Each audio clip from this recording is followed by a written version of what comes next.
चेहरे के दाग धब्बे ख़त्म करने के लिए 3 अज्जा इस्तेमाल कीजिए।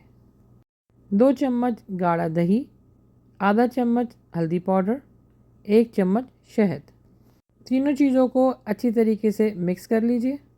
पूरे चेहरे पर या सिर्फ दाग वाली जगह पर आपने उंगली से या किसी ब्रश से 20 मिनट्स के लिए इसको अच्छी तरह लगाकर छोड़ दीजिए। फिर 20 मिनट के बाद सादे पानी से मुंह को वॉश आउट कर लीजिए। इसको हफ्ते में 2 मरतबा लगाइए। 15 दिन में दाग हल्के होना शुरू हो जाएंगे और रंगत खिली खिली महसूस होगी, क्योंकि हल्दी जो है वो आपकी स्किन को निखारती है, शहद जो है वो दाग धब्बे को हटाता है और दही जो है जिल्द को, स्किन को नरम करती है।